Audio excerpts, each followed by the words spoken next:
how many things are we carrying in us, especially as men, that we're not showing the world, that we're not giving to God? And I think you hit it on the head, like, and who are we not serving by being able to give them that spirit, to give them that God, to give them that release, to give them that understanding, right? Because we have to, man. Like, when you look at men, right, like we lead in suicides. When you look at the mask we live in, right, this idea of this very limited version sometimes even of masculinity that we have. Except. Because there's pieces of you that you haven't given to God yet. Yeah, it's all going back to the source. Mm-hmm. It all goes back to that, to that God, that big G. Yeah. You know, we the little G, but Big G, you really make me rethink like half of my life, because God ain't nowhere. You know what I'm saying? He ain't nowhere. I'll put my business out there. I just went out last night, and first time I gone out in a little while. You know me, I'm with my boys chilling. Yeah. And I ain't like it. You know, I ain't like where I was at. Mm-hmm. I didn't like the conversation. I didn't like the drink. I didn't like nothing. And then I woke up this morning so shameful on myself. So mad at myself, because I'm like, I'm starting to realize that in everything I'm doing, there's no fulfillment. And at this point, I'm just going. Yeah. I'm not becoming. I'm just going with a bunch of emotions, but I don't have him next to me. But I keep running into all these people who I see like, dang, he's in your life. I can tell when you got out, first of all, when you got out the car, I was like, what an angel. The brightness coming off of your body, the aroma and everything. I was like, dang, he really lives this lifestyle. And you're right. It comes down to, you need that group. You need those men in your life. Like, Jesus traveled. He traveled with the disciples. that's true. He sent them out by two. There's something about that. We need that, right? We can't just. There's so many sayings that we have, but the end, iron sharpens iron, right? And that's what it's about, because you're supposed to give me your burden when you're struggling, right? I tell you, we lean on God, but sometimes God sends man, right? So when you're struggling, like, yo, let me lean on my brother, right? Like I'm supposed to carry your burden, right? And then the other part is that, like, with that, it just comes with time. Like, you're starting to realize the wrestling is part of the process, right? The cocoon, right? Like, it's part of the process, right? The idea, like, look, everybody wants to be Jesus, but nobody wants to be Jonah. Jonah was a prophet, but Jonah was not trying to go with Jesus. Come on now. And I'm gonna tell you, an old lady at church told me that. She said, God gonna whisper to you. Then he gonna talk to you. You ain't gonna. Then he gonna yell at you, and then he gonna hit you with a 4x4 to get you to understand. So when you see your life getting a little rocky, you right. You see that storm come. You keep thinking that's life's rejection. It might be God's direction. So when you seeing things, right, it could be because God got a plan for you, and you just going off course, and He trying to redirect you, right? And you starting to see it, but just know when the closer you get to something that's going to glorify who God is, the devil's working twice as hard, right? John 10:10, He's here to kill, steal, and destroy. That's it. But he has to get a foothold. You know how many times I tell my wife that? He got us. Man, I tell you right now, our first year we almost didn't make it. Almost didn't make it. And I'll own it. I own it. End of the day. Right? Back then I didn't. I had a lot of blame. I was giving her a whole lot of blame. Right? Because I was still acting like a boy.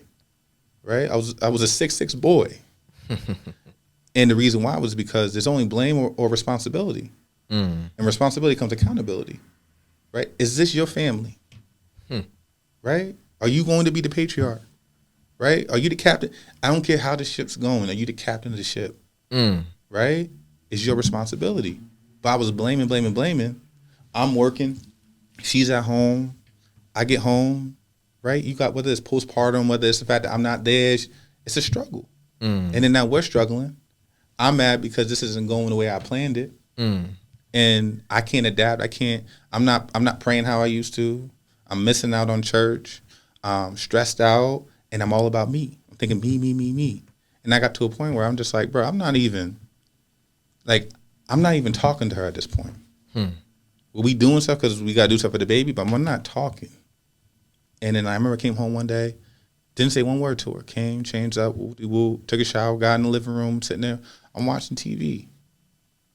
And she came over to me. The baby sleep. She came over to me. She grabbed my hand. And she started praying out loud for me to God. And it melted my heart and heart. You have a woman on her knees praying to God for you to love her. That is different. Bro, listen. So I'm about to boohoo now, but like I was boohooing then. Right? I was crying because it was just like this epiphany hit me like this woman loves you, bro.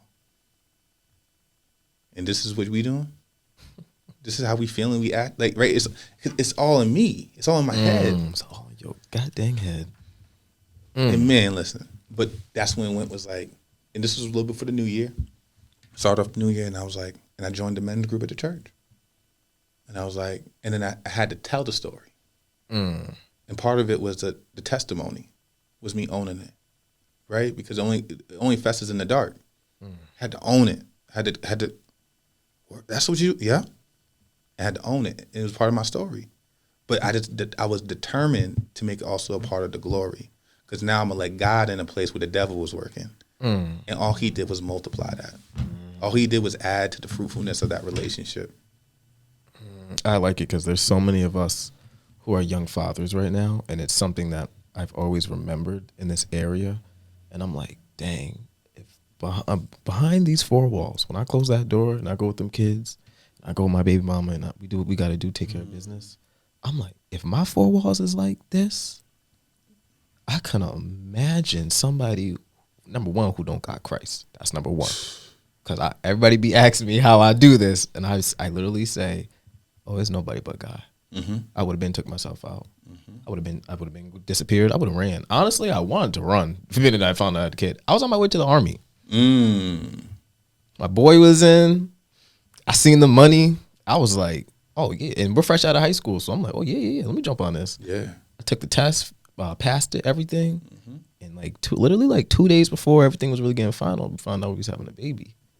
And I was like, oh, no, I can't leave. Like something, that father in me. I love that father and then farther. Oh, I can't stop thinking about that. But that thing in me was like, no. You can't make that your child's story. Because it wasn't my story. Yeah. Nobody left me. My dad worked. Oh, I was one of them cameras. I don't know which one. But my dad worked, and like, I don't know. I'm at the point now. I know we're jumping everywhere, but I don't really care. I'm at the point now where I need everybody to win. Yeah. I want everybody to win. But I got to see myself winning in order to even take the dub. Like I've been taking a lot of L's lately. I'm in a situation right now financially where it's an L. But I like what you was saying. How about that? It's literally God. God gets me in two things: my time or my wallet. He hits me in them two spots. My time, I can dibble and dabble with time. That's easy. I get a new 24 every day. I ain't worried about no time. But when he hit that pocket, when you can't go to Delia's, I hear you. And now I'm saying all this because you just put me back in the source. It's so funny. I cried. Hold on. Let me check one of these cameras. I got you. It was that one. I don't care about that. I don't care about that one too much. I care about this one. I was driving to work yesterday. I'm going to try not to cry talking about it. And I cried.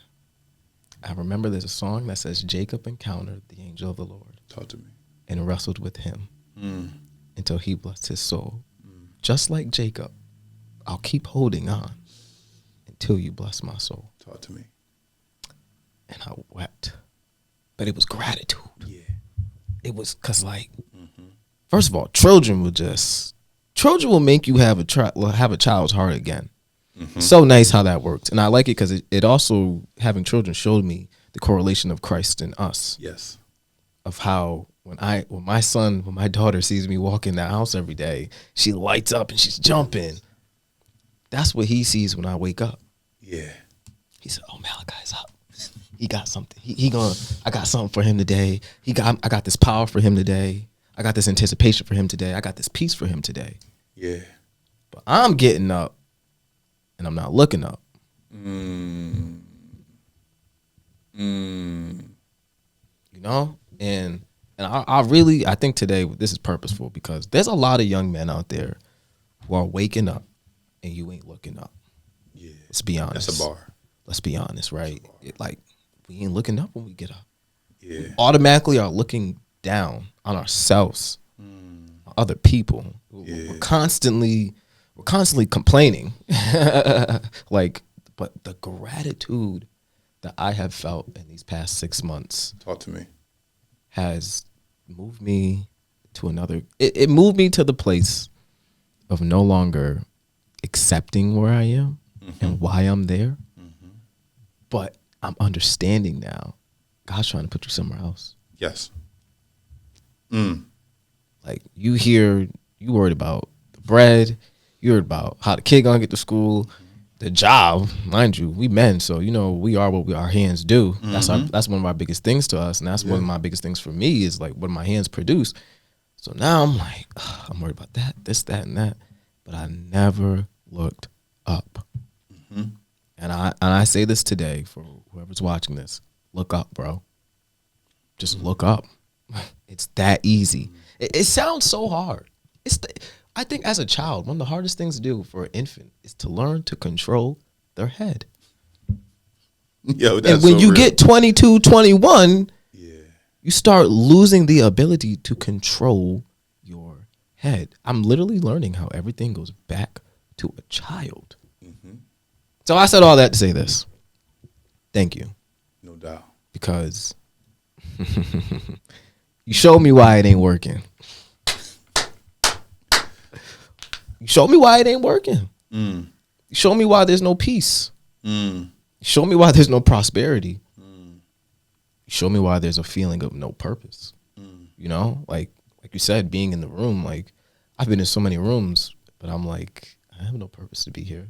Not even knowing that he may want to talk to me because I do this, or she may want to talk to me because I can consult her in this situation. Not even knowing what other people are expecting from you in the room.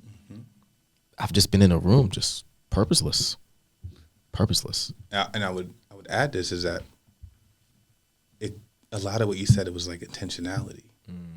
Am I being intentional about going to this room, about who I'm gonna be when I go into this room, or am I just trying to fit in? Right? Because like who I am here is who I am everywhere. Yeah. Right. So like I'm gonna be filled when I'm in that room. So if we talking and I go places where like I remember I was in DC, I was at an event and the brothers we talking afterwards and guys was like, I'm getting with this chick and I'm doing this and I'm and mind you, some of these dudes is married. And it's like, yeah, I feel y'all, but like, I don't operate like that, fam. Like I don't get down like that. If I felt like I needed to go ahead and do my thing, then my wife would be the first one to know. Right? Like, but that's not it. Right? Like, I'm not going to sit here and co-sign where I'm not at.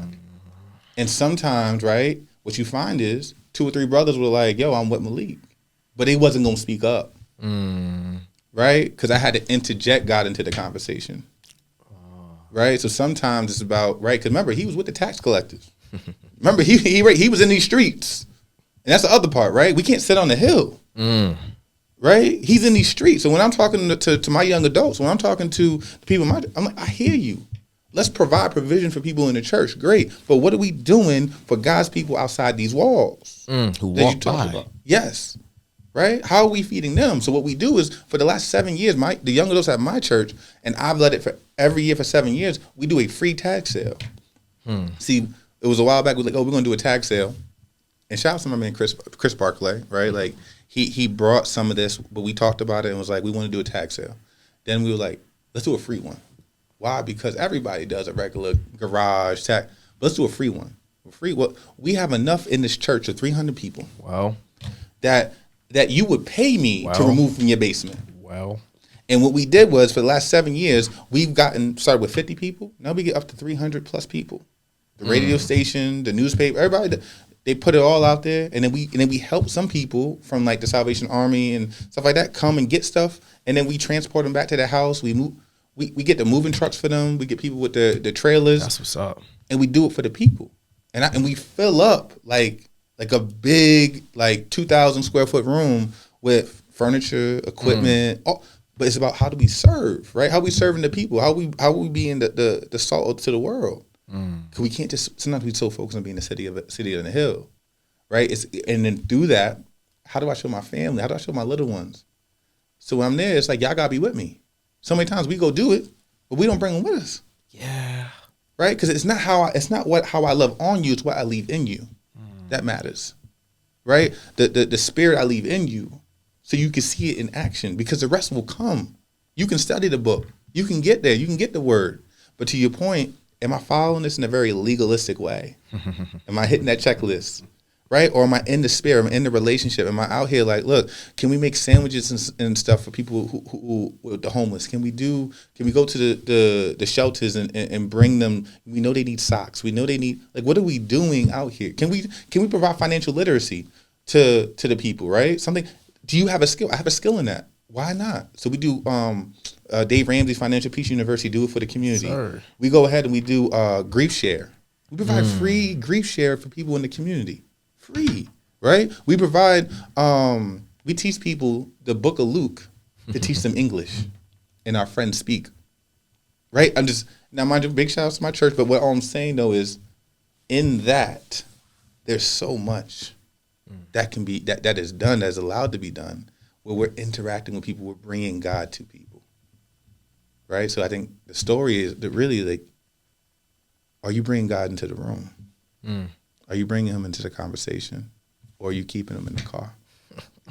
I only said it because I be keeping him in the car. He be right in the back seat, seatbelt still on. Seriously though, like, are you? And I think it's dope because times have changed. You can't bring God in the room like you used to. You can't be a teacher, wear all white, wear all black with the collar on, and think you're gonna get that same respect if you literally don't got the big G with you. You know what I mean? Like, that was my other thing too, was that, guys, we're gonna wrap up because I know we've been here for a minute, but it's like, I was so worried about the judgment, the shame, and you know, we're theatrical, you know, with the, you know, African American church, you know, we a little theatrical with that. God, you know, dude, I can imitate it like it's nothing, but I don't want to do that. You know what I mean? And I think that's what kept me so separate in this area, was like, I don't want to preach like that. One thing I say about teaching, and I'm done after this, Jesus always taught, but after every time he taught, he performed a miracle. I did not want to get up there giving a lecture, giving a sermon. There's no sign. There's no miracle. And nobody left in a wonder. You know what I mean? Like, nobody left like, oh, that's real. That was my biggest thing too, was like, I was so into the Spirit of God that my goal every time I left church, I wanted to be like, oh, that was God. Like, God was there. God was there. God was there. But I never transformed that to my day-to-day life. Even in high school. High school was my biggest example. I would leave God in my basement every day when I went to high school, afraid of being judged. And I would feel ashamed because I'm like, my boys is out here doing this. They out here bagging these chicks. I ain't got no chick for the whole 4 years. Out here talking about it in the group chat. And I'm just like, they don't know I got this thing in my basement that could stop them from doing that. They don't know I got this thing in my closet in the basement that could take that pain away. I remember once I was at the gym. I was at Planet Fitness. And my boy was lifting weights. He just started weeping, like, right in front of me. And it was so random because I'm like, this dude's just strong. Like, he over here lifting. I'm skinny, so it's hard for me to lift. Mind you, we working out from 9 to 4 a.m. almost every day. So it's like 3 o'clock in the morning. So I was breaking down. So I'm like, all right, let's go to my car. Yo, what's good? What's up? I threw some worship music on. Now, this dude don't know nothing about Christianity. Nothing. And I looked at him and I said, yo, could I pray for you? Talk to me. He said, yeah. I said, all right, close your eyes. I said, hold my hand, because you're going to need to let this. You're going to need to hold my hand. And I went in on him. So I put my hand on his chest, and I could literally, that feeling of knowing the feeling of the weight coming off of you. That was so symbolic. Because literally when he was lifting the weight, now this nigga got like 75s in his hand. I swear to God. Yeah. And he wasn't stopping. And Right. he's just staring in the mirror just like this. Going. And I came up behind him and I went like this. I took the weight off of him. Mm-hmm. He turned around and just dropped right in my chest. How many things are we carrying in us, especially as men, that we're not showing the world? That we're not giving to God? And I think you hit it on the head, like, and who are we not serving by being able to give them that spirit, to give them that God, to give them that release, to give them that understanding, right? Because we have to, man. Like, when you look at men, right, like we lead in suicides. When you look at the mask we live in, right, this idea of this very limited version sometimes even of masculinity that we have. Like, it's so more in depth, more comprehensive, right? Like the work that like Jason Wilson's doing with like, right, Battle Cry. Love his book. Cry Like a Man. Cry Like a Man. Right. I got a chance to be on the phone with him like 3 weeks Did ago. you? Yeah. Yeah. He I do some work with the Black Man Can. Shout out to my boy Brandon Frame. Shout out to them, man. And Brandon brought him in to do some work in Jersey. And on the drive, he was like, yo, call my boy Malik. Like, you got to talk to him. We just started vibing and talking on the phone. I had his ear for about 10 minutes, but he was just giving me some dope gems. And I just was like, you got to tap into your elders sometimes, right? Like, you got to get that wisdom. But just that understanding that, like, when you ask a man, like, when was the last time you cried? Right? Like, really, like, just sat there and, like, and just gave it. And it's so healthy. Right? Like, and sometimes, right, if it's not sports, if it's not somebody super close to you dying, right? Sometimes they don't understand that, like, when you know who you are, when you're validating who you are by who God is, you can cry and not be less of a man. Right? You can cry because you can cry to your father. Right? Like, you can let it go because it's that, right? Like, it's that pain, it's that expression, right? And they talk about like that fact that you held his hand, how like that allows us to release so much pain in just a handhold, right? And I think about that because I think about, you know, just those times where, like you said, like your child, like I think about my children and like when they give me that hug at night sometimes, like especially my 5-year-old, right? She'll hug you something super tight, and it'd be like, you know, like, Daddy, I love you, but they love you in this like safe, secure spot, right? And I remember at times when I was younger not having that, right? And then even when I got older, like I didn't have it until I had God, right? That security of like it's not all on me, right? That I got Big G, right? I got backup. I'm not alone. Like I got that ability to go, and there's so much in the word and how we apply it. But this has been dope because sometimes you're just living, man. You're going through, and it's good to reflect on these things, right? Like it's good to reflect because you talk about because you still have the daily struggles, regardless of what it looked like online and all the other stuff, and. I'm just like I'm deep in even in thought now where like it's gonna be a dope ride home because like I'm just so crazy. I did the same thing. I was like, I can't wait to start driving home because I know I know where to put Big G at. I know to question if the spirit's here when I'm there. Am I leaving him in the car? So I can't wait because now you got me thinking like, all right, I'm gonna put this down. I'm gonna put that down. I'm gonna plug him back in. And to that part when I was saying like what was missing in my heart was in the shape of a cross. It's like we try to fill it with so many things. So now, mind you, I think you hit it earlier. Like it's not for me to judge. It's your relationship between you and God in your life. But the idea is that like that weed ain't gonna cover the cross, right? That That drink ain't gonna cover the cross. Those drugs ain't gonna cover the cross. That fast life, those ain't gonna right. They ain't gonna cover that's not gonna cover you like the blood. Come on, man. You feel me? And I think that's what you putting down. Like I'm putting down the substitute. I'm putting down the idol I have. I'm putting down the crutch. Right? To just know that, like you said, like the source, man. Look, Crystal Light ain't never gonna be Kool-Aid. Right? It's a fact. This right? This they ain't never gonna master that Kool-Aid. It's no. They ain't never. You know the difference, right? You know the difference, and that's where like when I'm able to.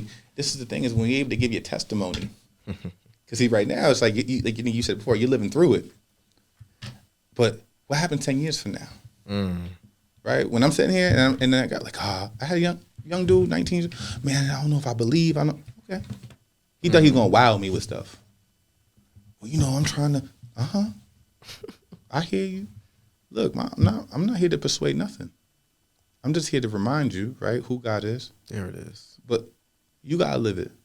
But just understand, just like God's gonna be here, I'll be here. Call me, let me know. I'm gonna pray for you. But you gotta walk your walk, right? But God's here. I'm just letting you know, like all the stuff that you think is gonna fill that void. It's not. Never. But when you're ready, right? Like, because if you, I'm out here running around, been there, wrote the book, bought the T-shirt, I did it all, right? Like, you want to, well, it's the strip club. Oh, you want to go kick it with shorties in Miami? Oh, you want to go do, you know what I mean? Like, you want to get it popping at the casino where you can, get a hotel room and do cocaine, and you want to do all that? You're not shocking me, fam. Right? Like, that's not, you think that's something, but at the end of the day, I'll give you this. At the end of the day, all that is it's a rope with no knot at the end. Wow. But you won't know till you slip off. But once you get that rope, you're still going to slip, but you're going to feel that knot. See, that knot, that's the spirit. Then you can say that knot, that's Jesus. You can feel that knot, that's God. And you won't fall from that. He will never leave you. He will never leave you. Nor forsake you. Man. That's it. We gotta go. Because we can do this I could do this all afternoon. Like literally, I could do this all afternoon. I hear you. And I think if I can just give you like one more story, is that like I'm in a place now, at least, right? I got so many things to be grateful for my family, finances, things that I got going on. But in 2010, I was homeless. I was sleeping in my car off of it used to be 82, but Norristown. I was sleeping in a little parking lot over there for a minute. I was in the crack house over here on Lower Hill. I had to put a padlock on my door downstairs to make sure the crackers wouldn't bust in, because it was the only spot I could get for like $75 a week. I didn't have a place to stay. Then I was just sleeping in my car. Like, it was a 98 Maxima, 230,000 miles, oil leaking, trunk that didn't lock. I had everything I owned in it. Even black people say with a fan. Even my fan in the front. And I could tell you this, when I felt bad for myself, I pushed away from God even further and just doubled down into the abyss of like drinking, smoking, partying, hanging out, all the stuff. I could find it. I couldn't find a place to live. I could find it though. Went to Boston. Was like, look, if I'm gonna do bad, I ain't gonna do bad in Norwich. Was up there homeless. Went up there around May, and I had already been homeless since a little early that year, probably like March. And then was homeless out there till about September. Sleeping at the YMCA with my boys sometimes. Sleeping in my car at the T station in Somerville. Just trying to figure it out. But I could tell you, right, like I had this like, I could do bad all by myself thing. Like just like, I just was just sinking in it, in the shame.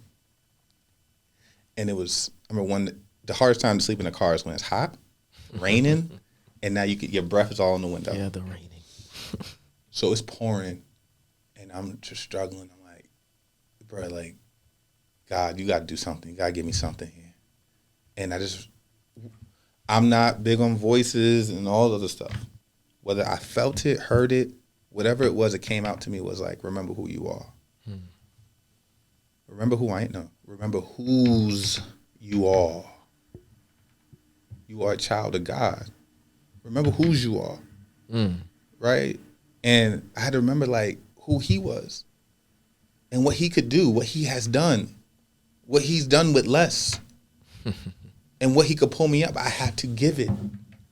And I just remember just praying, man. Just praying, like, and just being like, but then, right, faith without work is dead. And it just was like, this thing that came over me of like, I'm going to work and do everything I can until God gives me the opportunity to succeed. So every morning I got up, whether it was at the 7-Eleven, the YMCA, wherever I could, and I shaved. I had one suit, right? It was like velour black with like some regular black pants. I had one resume printed out, and every night I would post for jobs at the library. After I got a part-time job, still homeless, I would post for jobs. I did it for 96 days.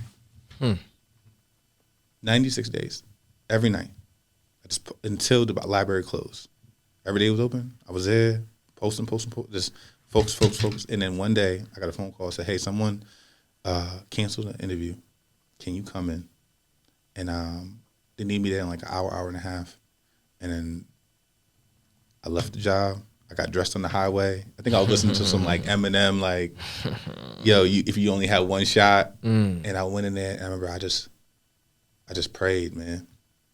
I just prayed, and I got the job the next day. They called me and just like, yo, you killed it. Like, we want you. And a week later after that, I had gotten a coach of residence at Mount Ida College. So they moved me right in to a 2-bedroom apartment on campus with a meal plan. And I was working the job. Then I went from like 20-something thousand to like 45,000, which was a big jump for me at the time. And it just, everything went from there. But because I stayed faithful and I saw God work, it just was, man, it was something totally different for me. But it was that. Remember whose I am. And I'm always reminded of that along my journey when I'm hitting these bumps. Like, remember whose you are. All I can say is because I like that. In 96 days, holy crap. And then at the end, just to see all that happen. So what happens when you put your feet on the floor? It's the result. It's the result of it. Guys, I hope you guys enjoyed this episode. Just like on every episode, I pray peace, prosperity over you. Mr. Malik, thank you. Holy crap. Thank you. He'll be back. He'll probably be back like next week or something. He'll be back, guys. Hope you guys enjoyed the episode. And put your feet on the floor, man. And when you on that rope, you feel yourself slipping off that mountain, you feel that little crevice on your pinky before you going down. You feel your pinky stop moving. And then you feel your other finger stop. And then every finger just stop moving after that one bump on that knot. That's God. That's direction. That's peace. That's understanding. That's gratitude. That's gratitude. You over here thinking it's a blocking in your way because you think everything's in your way. No. Feel that knot. Feel those knots in your life. Feel them. Love y'all. That's a bar. Feel them knots, bro. That's a bar. That's what you just told me. That's a bar. You just told me feel them. I hear you. That's a bar. Feel them knots. That's a bar. That's a hashtag. And it hurt. Yeah, bruh. Come on now. He didn't say you wasn't right. Like he said, if you go through the fire, you won't get right. Like I'm not gonna let the fire consume you. I didn't say like the hairs ain't gonna get burnt. I didn't say you're gonna get no rug burn, no rope burn. You feel me? Right? And like and just because we feel a little bit of discomfort, don't mean God ain't there. Right? He just could be preparing those hands for what He has in store. You look at Christ's hands, he had a hole in it. He was still healing with a hole. All right, that's it.